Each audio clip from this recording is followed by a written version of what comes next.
So then, Michael, what's it been like over the last couple of days? We're here on the eve of the All-Ireland final. We just go for what would be a 7th for the college. How have you kept these young men grounded now over the last couple of days ahead of this big decider? They're playing that much football themselves, Oisin, and we told them that maybe Neil Barrett told them that 48 hours rest was needed for this game since yesterday, 1 o'clock. I don't think that happened. I think they're too busy to be getting nervous or excited like that.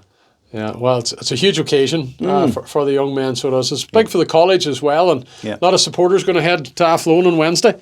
Yeah, there's an exodus. There's 5 buses going, so over 250 college boys. You know what that kind of mob is like yourself. Now they'll give us amazing support. They've been great in the Ulster final and the All-Ireland semi-final, so it's just great for them to support their team and realise that they actually do love their school after all. Yeah. It's not a hellhole. Well, listen, I'm sure there's a great confidence within the squad, Michael, after that semi-final one, because it took a very late header, so it did, from one of your centre halves. And when you win a game like that, you get an extra spring in your step as you go to the next day. Yeah, well, David Boaki scored the goal and his centre half partner, Fawad, knocked it down for him. The boys have shown great character throughout, and whenever they have been not found wanting, but backs against the wall, they have responded. So they take that character into tomorrow, and they'll definitely need it. Hard work, character, bit of luck. You never know what might happen. Yeah, what about the opposition, De La Salle Waterford? They had a really tight semi-final. They needed penalties, didn't they, Michael, to get through? Yeah, so it was 0-0 after 90 minutes. They went to extra time, and in the first half of extra time, Enniscorthy scored. So very late on then, it was the last kick of the game, as Gagan McDaid said the last day. It was the last kick of the game. They had a free kick out on the left-hand side. Their player drilled it at the keeper past the wall, and there must have been a wee deflection because it went in. And you could see then that Enniscorthy's heads were down, and just the psychological shift that De La Salle were delighted. So they went to the penalty shootout, buoyed by their equaliser where Enniscorthy's heads were down. So they won in penalties. Yeah. One thing about this final, both of these sides have a unique history, don't they, at senior level?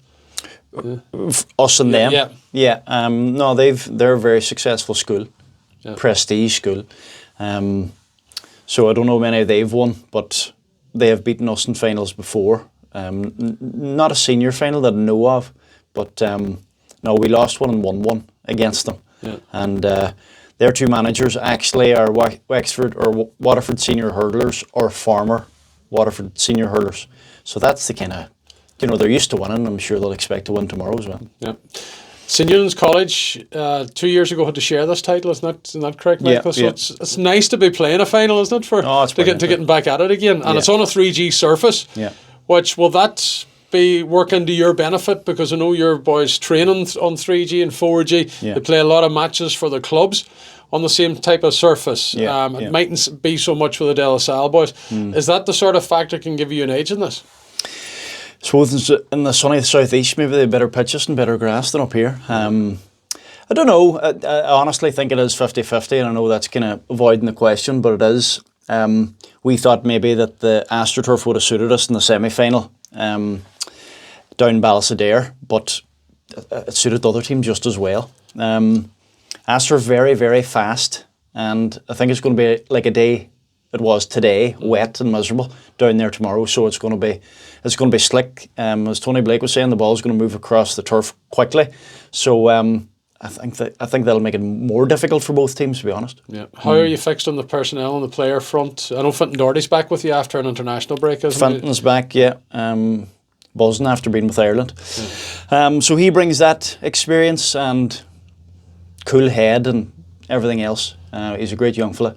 So Fintan comes back with 1 or 2 niggles and injuries. So as I was saying to the boys, we have to break it down to a 16 tomorrow. And the beauty of having a big squad is boys are fighting for places. Boys will be disappointed tomorrow, but they've all contributed.